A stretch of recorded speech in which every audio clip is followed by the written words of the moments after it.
You are listening to the Everything Ham Radio podcast. My name is Curtis, your host, Kilo 5 Charlie Lima Mike, and this is episode number 35. Today we're going to be talking about Elmers and what exactly they are, what they do, and how they became about. A little later we're going to be talking about the Cape May County Amateur Radio Club, and then some upcoming news, a lot of ham fests, and maybe a few other little odds and ends there we're going to throw in. So stay tuned.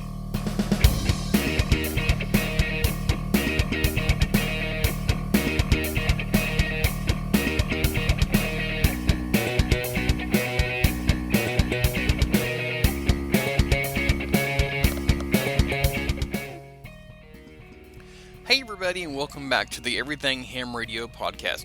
My name is Curtis, Kilo 5 Charlie Lima Mike, and I am your host for this podcast. I want to thank you for joining me today. You can find me on several different places. I'm not going to go into detail right now, but I will a little bit later. I'll tell you where to find me. But I'm sure that if you're listening to me, you already know where to find me, right? But please, you can follow me on Facebook. You can find me at facebook.com/everythingham radio, on Twitter at K5CLM, on YouTube, youtube.com/everythingham radio. You can find me on iHeartRadio now. I just got notification last week that I am on iHeartRadio. So if you have iHeartRadio in your car or truck or phone or whatever, and that's how you want to listen to it, then guess what? You can listen to me on iHeartRadio now. So all those different avenues you can find me on. So, and listening to my podcast, I thank you very much. So if you want to check out the show notes, which will have a lot of additional information as well as links that we're going to be talking about, dates and stuff a little bit later in the upcoming events section. All that stuff you can find in the show notes, so you don't necessarily have to write them down. Because I'm sure there's probably people that are listening to this that are driving down the road, or going out for a walk, or working out in the yard, or whatever. I'm sure there probably is. So don't worry about writing it down. Just head on over to the show notes. Super easy to get to. everythinghamradio.com/podcast/35. That's the number 35. So, before we move on to the topic of the day, I want to ask y'all, what did y'all think of last episode? I didn't get any real feedback as far as what to do with the news, whether I should still do it or not.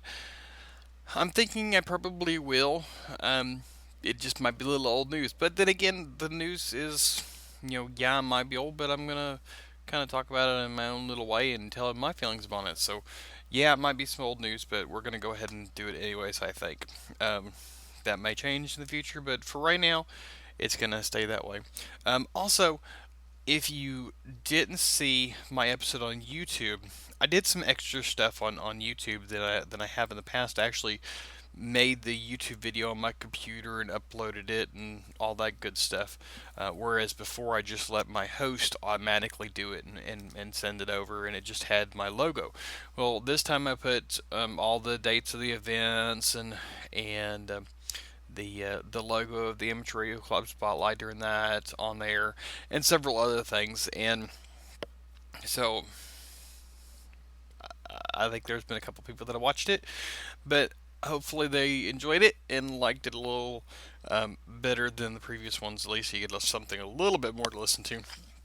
Who knows? Maybe one day when I actually get to record these at home in a studio or something like that, I can have a camera and y'all can actually watch me recording this podcast.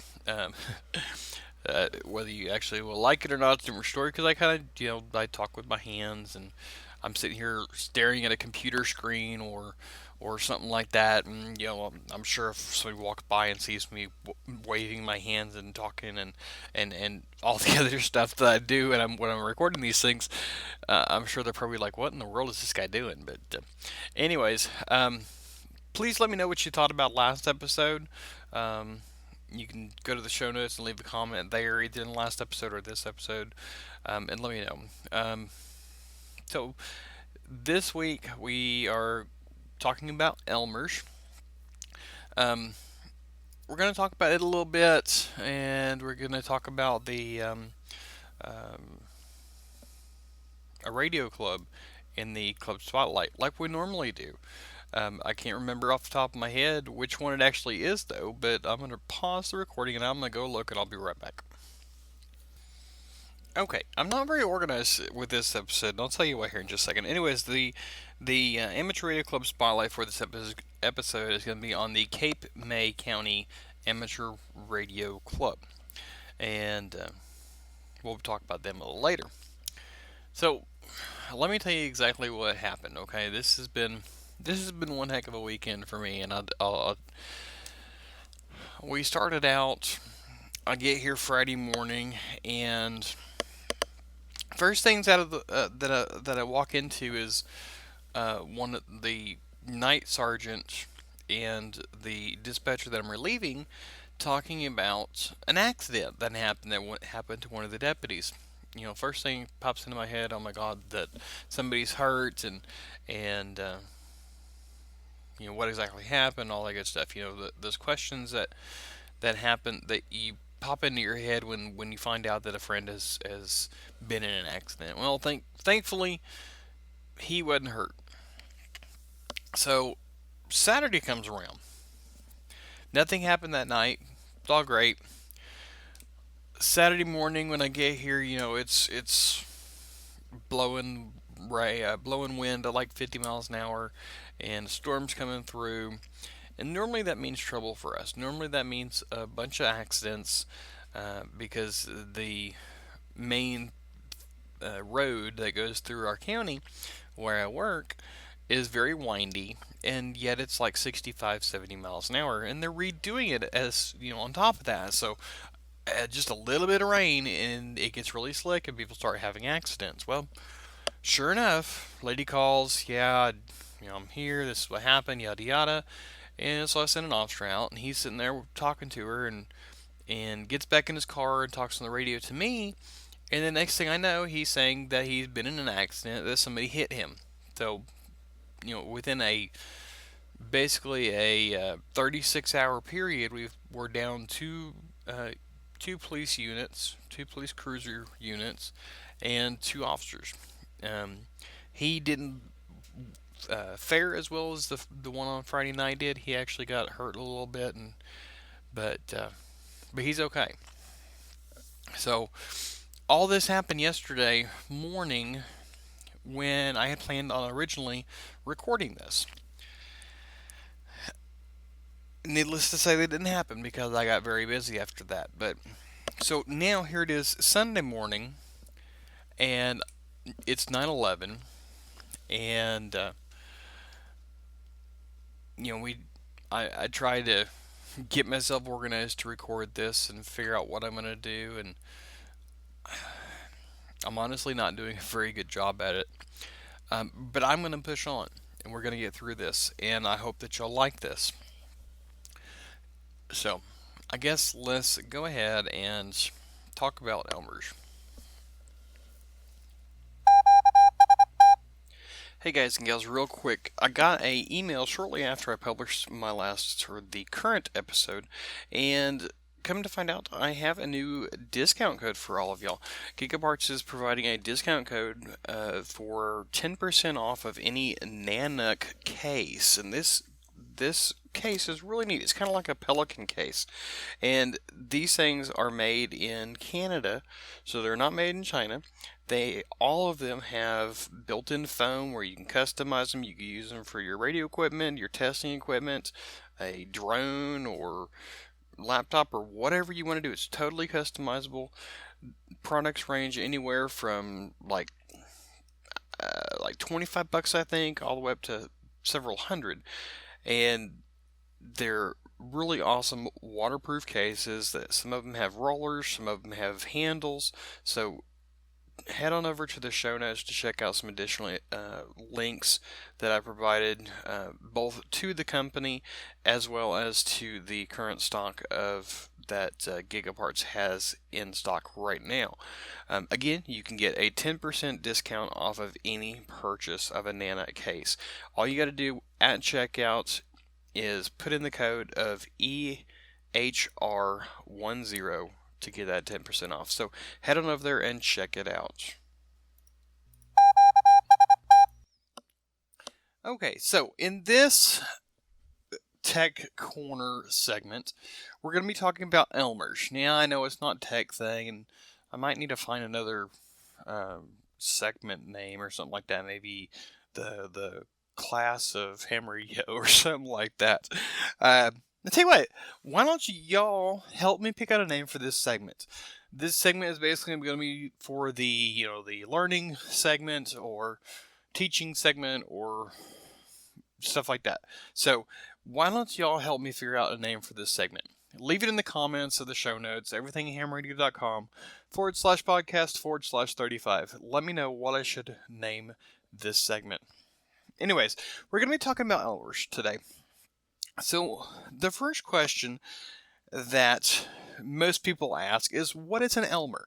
Well, an Elmer is somebody that is a ham and helps a new ham or a potential ham to learn how to be a ham. Basically, that's a lot of ham.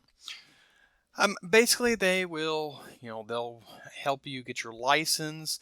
They'll answer questions for you. They'll help you set up your ham shack, your mobile radio, what have you. And these people, whether it is a intentional relationship or a unintentional relationship, this Elmer new ham relationship is really essential, or at least very valuable, when it comes to whether or not a ham will stay a ham. And let me kind of break that. Let me give you a real world example of that, okay? And this has happened to me. I, at the time, well, over the past 21 years or so, I have probably helped license about probably 150 to 200 or so people to get their license. That's a lot.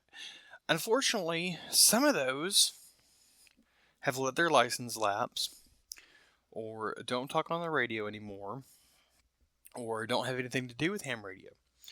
And that's unfortunate. Some of the people that I grew up with, they got their license for whatever reason, whatever that reason was, and has since let their license lapse, and it's past the 2-year grace period that you have. And so they're not ham anymore.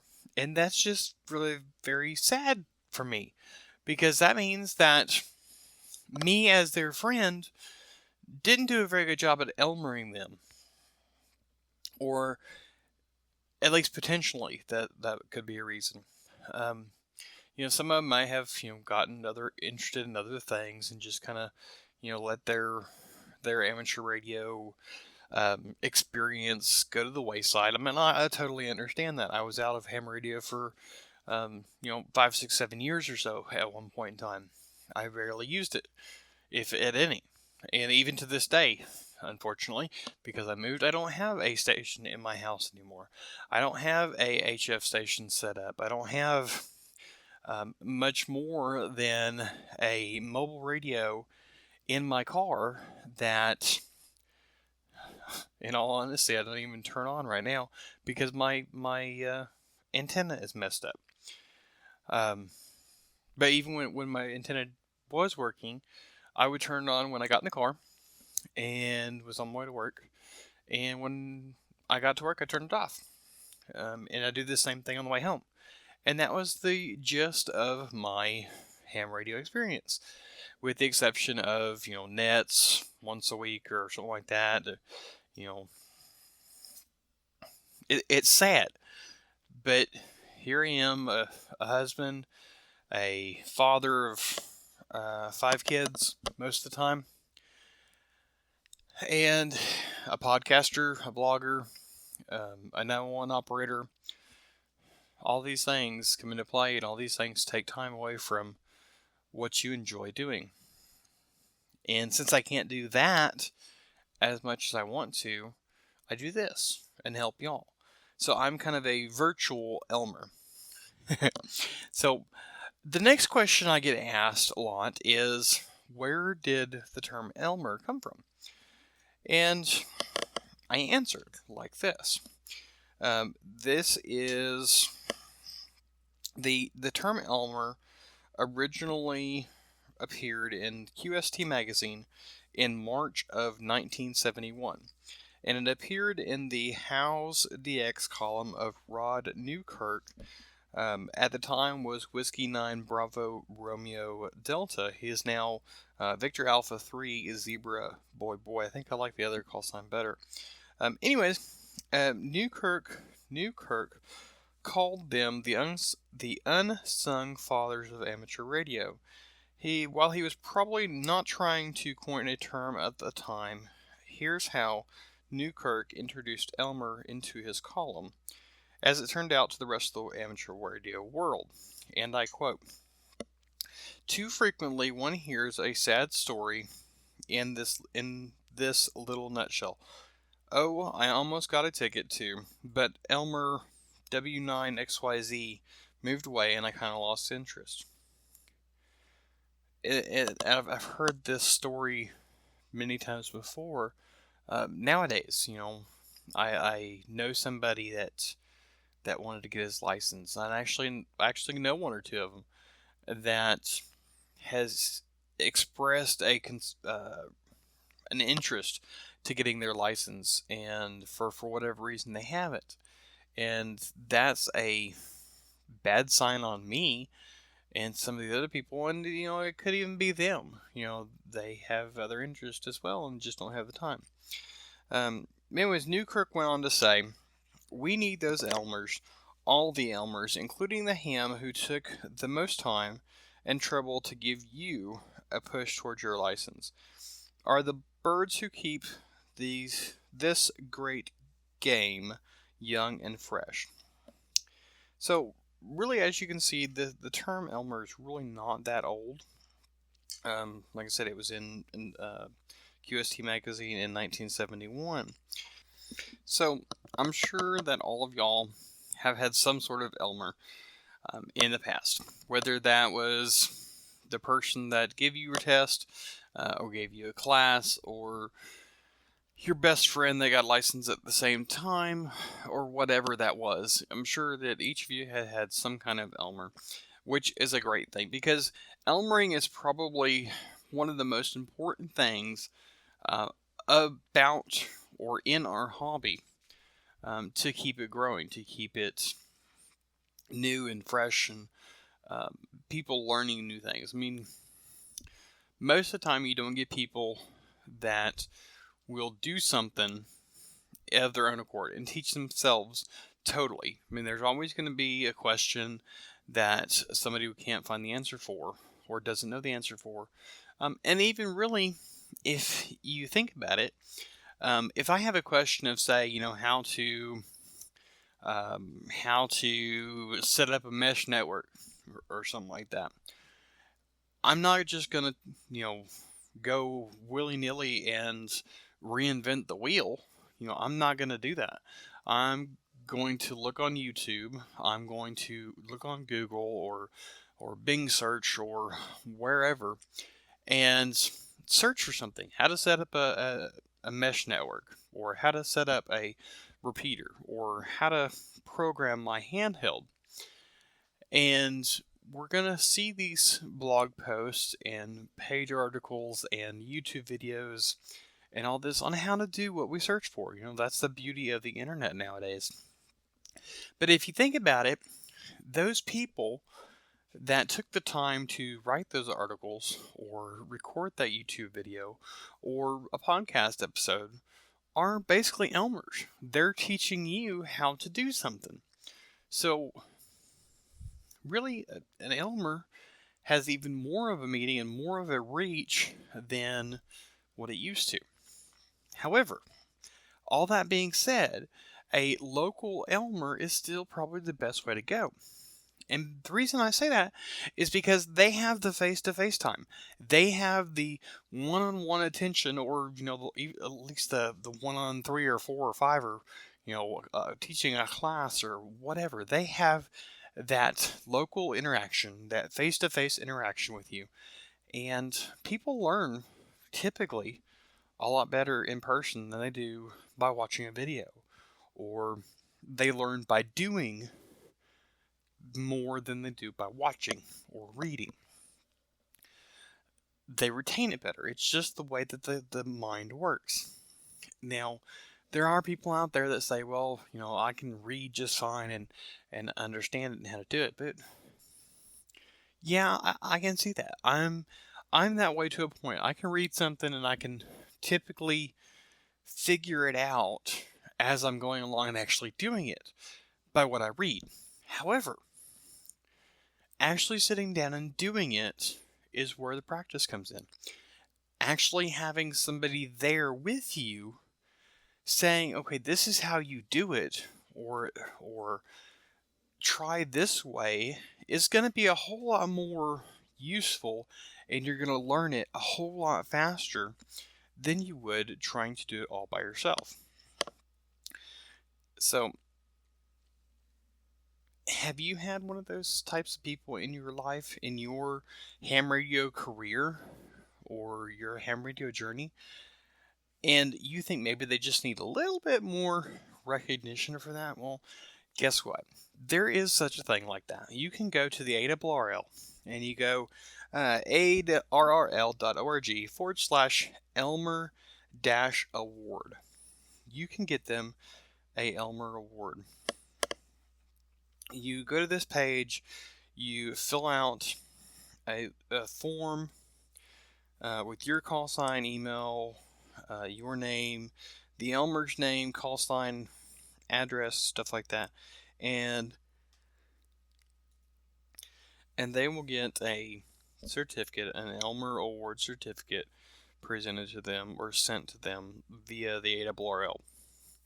So that's really cool. And there are people that have even gone so far as to make a booklet or an ebook or something like that. I actually found one place online while I was looking for information to talk about for this episode that actually made a kind of like a welcome packet, I guess, to talk about what to do with amateur radio. And it has a lot of stuff that it talks about, several different chapters.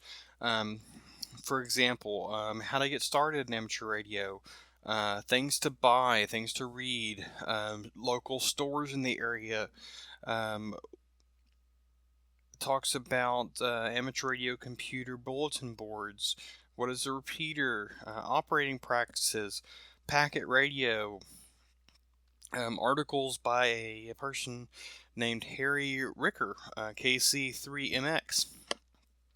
So all these things, basically this Elmer booklet was for the club, and I don't remember which club it actually was. It was for the MARC club, and basically they would take anytime they got a new ham that would come to their club meeting, they would give them this book.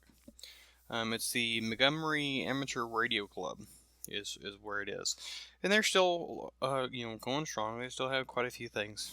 But anyways, they made this book, and it's actually several years old. I think it was actually revised in 2007, so I'm sure it could probably be revised again with a lot more information in it. But anyways, this is a good idea. This is an idea that each and every one of us can use, that each and every club that you attend can use to help the new operator. Make you up a little booklet. I mean, it doesn't have to be very big. It doesn't have to be, a 300-page book, like a 50-page book, or a 25-page book, or a pamphlet, or something that you can give a new ham or a prospective ham that they can read and understand it or learn, or I don't even know what I'm trying to say here, but anyway, something that they can take with them and get a starting point for questions that they want to ask. You're not going to learn everything from reading a book. For example, one of the chapters in this Elmer booklet is what is a repeater. Okay, and in that section, I'm sure it probably talks a general overview of what a repeater is. You know, the input, the output frequencies, the the practices. Hold the button down, count to 2 before you talk, stuff like that. I'm trying to actually scroll through here this book really fast while I'm talking to see what kind of things that it has. So, I almost found it. Hold on. Okay, so I actually paused the recording and read this part of the thing, and this thing might be like a page in length. It's really not that long, but it basically talks about, signal reports on the radio, where a repeater might be, the local repeater frequencies, what kind of coverage you might expect, stuff like that. And then it kind of goes on into repeater operations, listen before you talk, hold down the button, count to 1 or 2 before you talk so you don't get clipped off. The repeater has an auto patch, stuff like that. But we can take this, give this to Newham, they go home and read it, and it has just enough information to where they have questions. And then when they come back to you, the next club meeting, or the next time you talk to them on the radio or on the phone or wherever, they have those questions. And they say, okay, well, I read in this book that our repeater has an auto patch. What is that? How do I use that? What is it for? All those types of questions they have because you gave them a small little bit of information and piqued their interest. And now you take it a step further. You become that Elmer, and you teach them what to do. And it can go so much more than just general information. If your club has an RDF team, a radio direction finding team, like we did several episodes ago, we talked about. If your club has something like that, make a little like how-to or a pamphlet or something like that you can give a new ham or a new member, a new potential member. You can give to them, say, here, read this. And you may not talk about it at a meeting, that your radio direction finding team is going to have a competition in a month, and the winner of that competition is going to get, I don't know, a free pizza at Pizza Hut, or a $25 gift card from Walmart, or something like that. You may not say a whole lot about it, or maybe you do say something about it, and that piques their interest. But the person is still not sure. Maybe that person's still kind of questionable on what he or she is going to do. So you give them this pamphlet and you say, here, check this out. Read this. This gives you a little bit more information about what our RDF team is and what we do. That piques their interest enough to where they say, okay, well, maybe I'm going to go check this out. Maybe I'm going to go to this competition or this gathering or this day at the park or whatever that you call it. And that gets them involved. And honestly, that is the key to what we need to do as clubs to continue to grow. And not only with clubs, but as the hobby in general. We've had, bukus and bukus of new hams this past year. And I don't remember the numbers off the top of my head, but I saw it about a month ago or so. And, the numbers are way up this year over last year of how many new hams we have taking the test, getting their license, and getting into this hobby. But how many of those are actually staying? how many of those are actually learning something new and doing something? How many of those are active? I can go on to qrz.com right now, and I can go to the search by name, street, city, area, or whatever, and I can search for my local town. I can search for a town next to me or something like that, and I can go in there, and let's say that I search for my town. Okay, the town that I live close to has about, I think, a population of like 25,000 people, something like that. I can go in there and type in that city name, and it'll give me a list of all of the licensed hams that are in that city. And with all that big old list of people, it'll return, I want to say, like 150 names. And you know what? I think I'm actually going to do that. I'm going to pause this again, and I'm going to go and do exactly that. I'll be right back. Okay, so I'm back, and I actually went one step further than what I was talking about. I actually looked my entire county. The county that I live in is somewhere around, I think, like 200 square miles or something like that, and it has a population of about 180,000 people.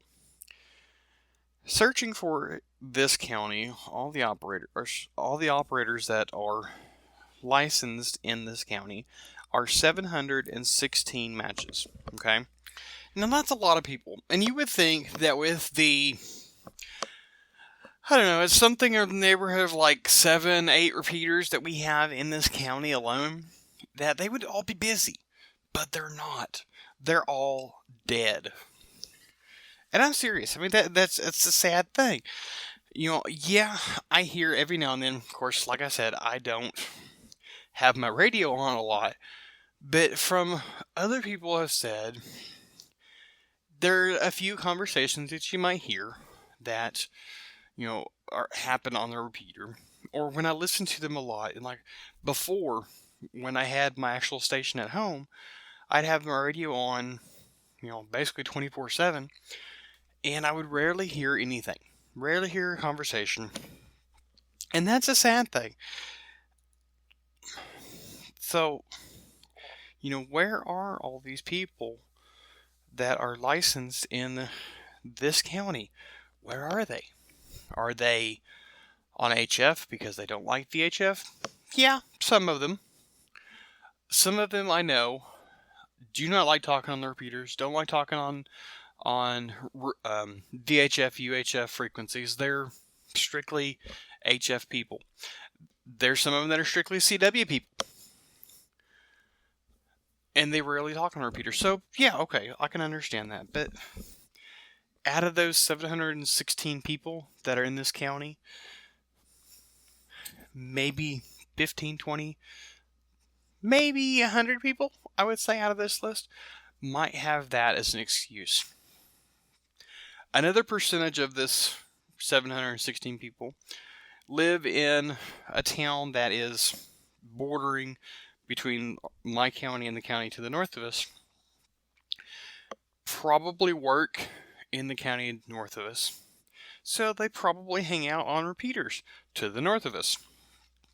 So, that's probably 20% of the list in total. The rest of that list, the rest of the 75% of the people, where are they? Where are they on the repeaters? Where are they at club meetings? My club, unfortunately, we normally have about 7 people, 10 people maybe, that come to club meeting every day. The Aries group in my county, I'm not sure how many people they have that come to meetings. It's probably a higher number than my club is. I know on the weekly nets that we have on Sunday nights, we typically have like 40 or so check-ins, and the net normally lasts an hour, hour and a half. I know that. So maybe we have 50 people that show up at the club meeting. I doubt it's that much, but I'm being optimist here. So where are the rest of them? So who really knows? They could be elsewhere, they could be totally off the radio, but either way we look at it, we talked about this a couple episodes ago when we talked with about youth and amateur radio. We talked kind of about this when we talked with Allison from Allison Oye about the YLs of amateur radio, and now we're talking about Elmers. So all three of these things have something to do with getting new people in amateur radio. So I think that is really probably major um, a major thing that we need to work on as hams is getting more people in amateur radio, keeping people in amateur radio, and these three things are probably the three easiest things to do, and also probably like at least this one for sure is something that we do naturally anyways. So why not just take it one step further and keep them there, try to teach them, get them involved, and be an Elmer. So step up, people. Become elders, Elmers to new hams, and let's keep the hobby going. Alright, so in our Amateur Radio Club Spotlight of today, we are talking about the Cape May County Amateur Radio Club. You can find them at www.cmcarc.org. The Cape May County Amateur Radio Club originally started as the Stone Harbor Amateur Radio Club, or SHARC. It was formed in March of 1975, having primary objective of providing a public service to the nearby shore community through the development of supplemental emergency communications facilities, to encourage and assist interested individuals in qualifying for an amateur radio operator license, and to promote friendship and cooperation among amateurs who lived in or visited the shore area. In 1980, the Stone Harbor Amateur Radio Club changed its name to the Cape May County Amateur Radio Club to reflect the membership base that had been established. That is officially word for word from their website. They have one repeater. It is the 146.610 repeater. It has a negative offset and a PL tone of 88.5. It is located at the Cape May County Crest Haven complex. They have two nights weekly, one on Thursdays at 8 p.m. on the 146.61 repeater, and on Mondays at approximately 9:30 a.m. on 7.197 lower sideband. They have a couple meetings. One of them is on the third Wednesdays of the month at 7 p.m. at the operation room at the Cape May County Office of Emergency Management, located in the basement of the county library at 30 West Mechanic Street in the Cape May Courthouse. They also have an informal meeting every Wednesday at 10 a.m. at Villa's Diner and Pizzeria at 2100 Bayshore Road in Vias, New Jersey. So if you are going to be in or around New Jersey on one of these days, either on the third Wednesday or every Wednesday morning, head on over there and check them out. Tell them you heard about their club from the Everything Ham Radio podcast, and enjoy. This club does several events and activities. They, of course, do field day, like most clubs do in amateur radio. They also do participate in the Lighthouse and Lightship weekend. They do bicycle races, marathons. They do a special kids fish for fun day, special event station, and also a Christmas social. I'm sure they do other things. They have a quite nice website, so make sure you go on over there and check that out. Again, the address to their website is www.cmcarc.org, and you can find links to it on the show notes of today's episode. So with that, let's head on to the upcoming events. Are you looking for some new radio equipment? Maybe a computer for your ham shack? Or maybe you just need to find that piece from your tower that fell and you need a metal detector. All this and so much more can be found at Gigaparts. So head on over to gigaparts.com and check them out. While you're there, check out the Nana cases. These things are great cases, waterproof and hard plastic cases with soft foam insides that are totally customizable. Check them out. Find one that you like and buy it. At checkout, enter the coupon code of ETH035 for 10% off of your purchase of your Nanite case. So head on over to gigaparts.com right now and check them out. Alrighty, and so the upcoming events. Again, we are talking about the weekend after this episode comes out, as well as the weekend after that. So this episode, we're going to be talking about things that happen on the 16th, and 17th, 18th, and 23, 24, 25, that general time zone. So as far as contest goes, the 10 gigahertz and up contest is the third full weekend in September, the 17th and 18th. Operations take place for 24 hours on the weekend, starting at 6 a.m. local time through 12 midnight local on Sunday. The objective is for North American amateurs to work as many amateur stations in as many different locations as possible in North America on bands from 10 gigahertz through light. Amateurs are encouraged to operate from more than one location during this event. See the detailed rules for restrictions. Log submissions must be made no later than 0 UTC time on Tuesday, October the 18th, 2016. The EME contest is coming up. There is actually 3 weekends that this happens. The objective of the EME contest is to work as many amateur stations as possible via the Earth-Moon-Earth path on any authorized amateur frequency above 50 megahertz. Okay, so for the 3 weekends, it's going to be a 48-hour period, and it'll go from 0 UTC time on Saturday through 23:59 UTC time on Sunday. And for 2016, the dates are from 2.3 gigahertz and up, September 24th and 25th, from 50 megahertz to 1.2, the 1296 megahertz will be, and then October 22nd and 23rd, and November, what? Okay, that weird. Okay, so on September 24th, and 25th will be the 2.3 gigahertz and up. On October 22nd, 23rd, and November 19th and 20th will be 50 megahertz to 1296 megahertz. So this coming weekend will only be 2.3 gigahertz and up. Okay, I understand that now. I hope y'all follow. Okay, the New Jersey QSO party. The reason I'm giving a little bit more information on this one is because of the New Jersey Amateur Radio Club Spotlight. The objective of the New Jersey QSO party is to contact as many New Jersey amateurs in as many New Jersey counties as possible. New Jersey stations can contact as many amateurs in the U.S., Canada, and world as possible.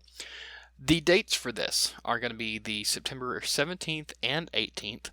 On Saturday, the 17th will be from noon Eastern Time to 23:59 Eastern Time, and on Sunday from 10 Eastern to 1600 Eastern. Log submissions must be electronically filed by October the 1st. Okay, now, I'm going to go a little bit fast on some of these, a bunch of times and dates and stuff like that, so head on over to the show notes to get additional information. Okay, on September the 16th, from 1:45 to 2:15 Zulu will be the NCCC RTTY Sprint. September the 16th, from 2:30 to 300 hours Zulu time is the NCCC Sprint. It's a lot of C's. September the 16th, from 2100 to 2400 Zulu will be the AGB NEMIGA contest. September the 17th, from 1000 to September the 18th at 1000 will be the SARL VHF UHF Analog Digital contest. The 17th and 18th from 1200 Zulu to 1200 Zulu will be the Scandinavian Activity Contest on CW. Also, same time, the All African International DX Competition.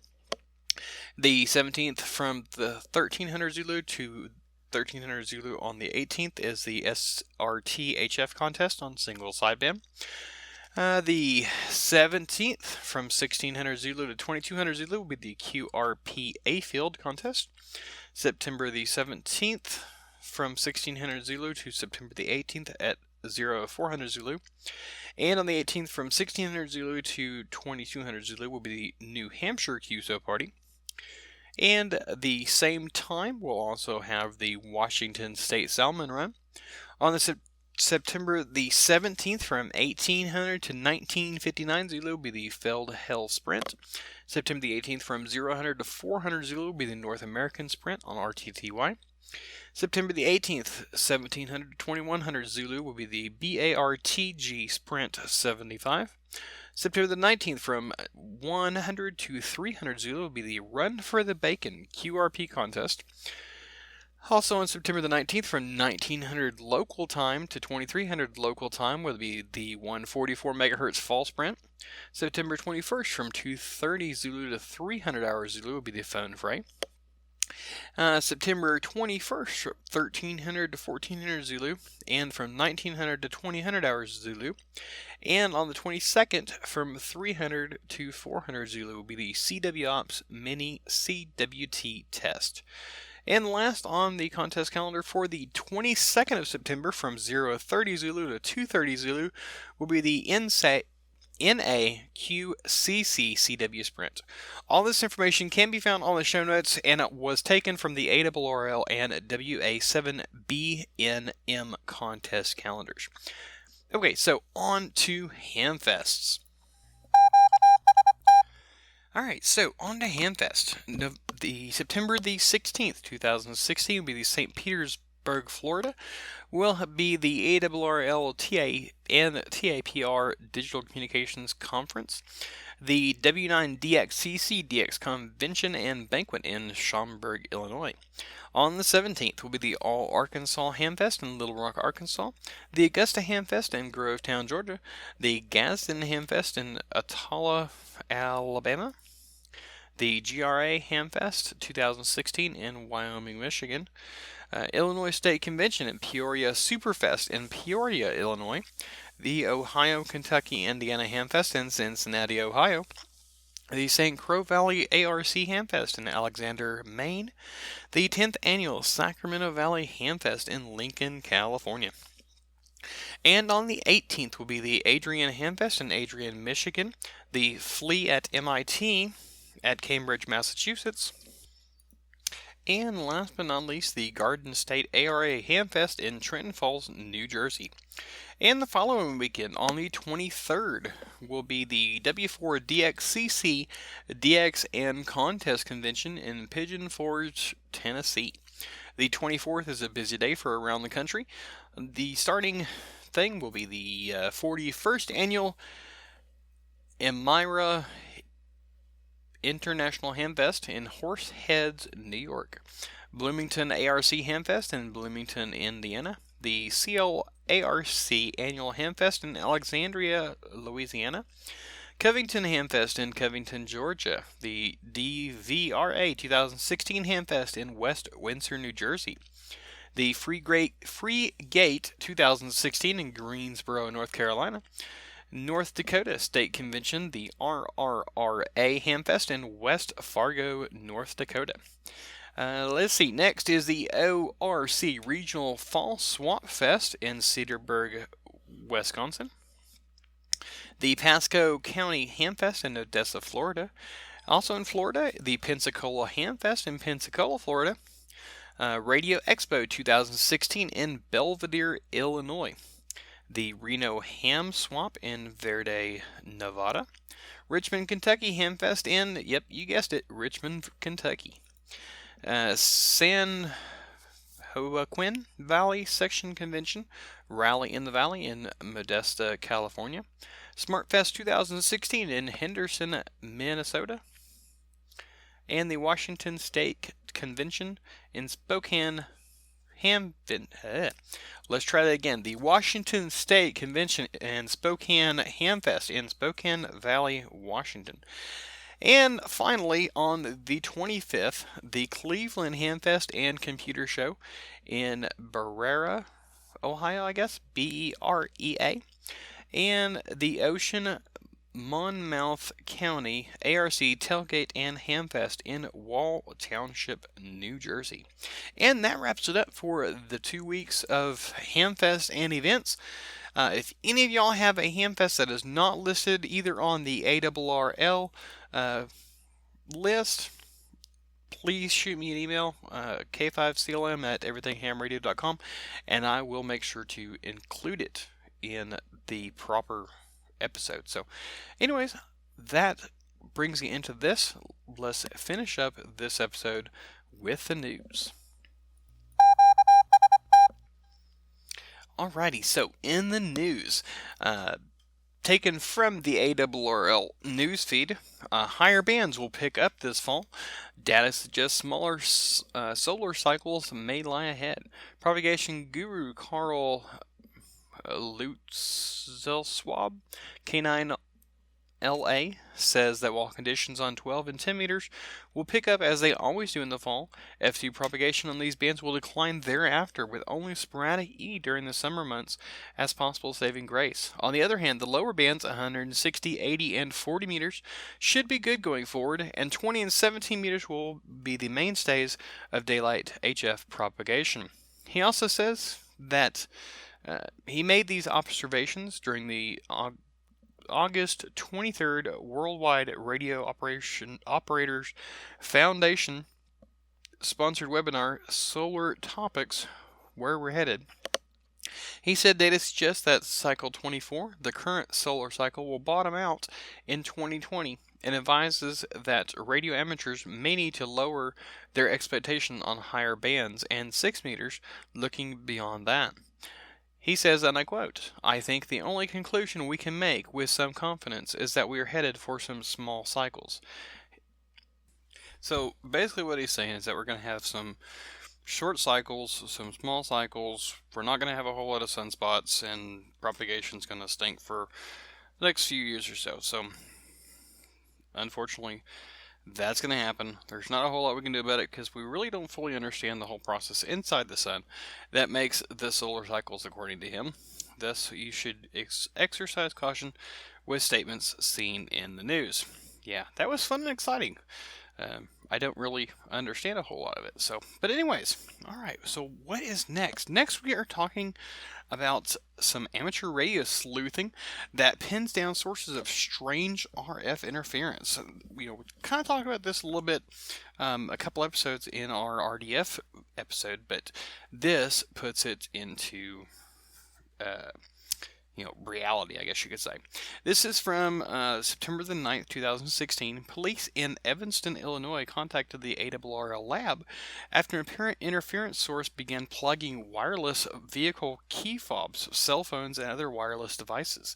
Key fob owners found that they could not open or start their vehicles remotely until the vehicles were towed at least a block away, nor were they able to call for help on their cell phones when problems occurred. The police turned to the ARRL for help after striking out with the FCC. Shame on y'all, FCC. So basically, the ARRL lab EMC specialist Mike Gruber, W1MG, believes that the FCC should have paid more attention. I totally agree with you there, Mike. So basically, what happened was that the ARRL lab got in contact with the Central Division Director Kermit Carlson, W9XA, and asked if he could look into the matter. On June 2nd, Carlson met with the Evanston police officer, her sergeant, a local business owner, and local alderman, and he quickly confirmed that the 600 block of Dempston Avenue in Evanston was plagued with an odd RFI problem. Later, after doing some checking and stuff like that, they finally tracked down the source, and it turned out that a recently replaced neon sign switching mode power supply was generating a substantial signal on the street side parking areas just across the sidewalk between 8 and 40 feet from the sign. So a power supply from a neon sign caused it where you couldn't unlock your car. That's just something really, really wrong with that power supply. So anyways, they made contact with the business owner and told him what was going on, and rather than agreeing to fix it, he said, I'll just turn off the sign. That really doesn't make a whole lot of sense to me. If you pay the money for a sign, you put up a sign, you want it to be on, you want it to attract attention. Well, how is it going to attract attention? A neon sign, how is it going to attract attention if it's not on? Yeah, I don't think that he really meant what he said. I think maybe he just wanted to kind of, get them off his back. Well, it turns out that he really didn't keep his word, because since the initial visit, there have been several other instances of unexplained key fob malfunctions that have been reported in the greater Chicago area. So, thanks to Kermit Carlson and W9XY and Mike Gruber W1MG for that information. And there's you a perfect example of RDF in amateur radio. And since the FCC decided that they didn't want to do nothing about it, the ARRL sure did. And that brings me to the end of our news section for this episode. I guess we'll go ahead and wrap it up. So I want to thank each and every one of y'all again for listening to this episode of the Everything Ham Radio podcast. Again, you can find all the links that we've talked about, all of the events, the Hamfest, the Amateur Radio Club Spotlight, and all the other happy little things we talked about in the show notes at everythinghamradio.com/podcast/35. That's the number 35. If you would like to receive emails on when I post a new podcast episode or publish a new blog post on the rare occasion that I do, you can subscribe to my email list at everythinghamradio.com/subscribe. If you like what you heard here and you would like to help out financially, there are several ways that you can do that. You can make a one-time donation through PayPal. You can find links at the bottom of the show notes as well. You can become a Patreon subscriber, which you'll get charged a $1, $5, $10, or $25 fee. Every episode, I now have switched it over to every episode. So if I don't publish an episode, you don't pay your contributions. So head on over and check that out as well. And last but not least, you can just shop on Amazon.com. Very simple. You can just change your bookmark slightly to include my affiliate link, and then almost everything that you buy, I will get a small advertising commission on it. You can get instructions on how to do that, as well as links to Patreon and to PayPal at everythinghamradio.com/support. So please follow me on Facebook at facebook.com/everythinghamradio, on YouTube at youtube.com/everythinghamradio. You can find me on Twitter at K5CLM, and also, I am now on Stitcher Radio, and I am also on iHeartRadio, so check that out. There are several places you can listen to this podcast, as well as find information about it. So, if you like what you heard in this episode, please share it with your friends. Please give me a review and a star rating on iTunes. It really helps me a whole bunch. And until next time, this is K5CLM signing out. 73, y'all.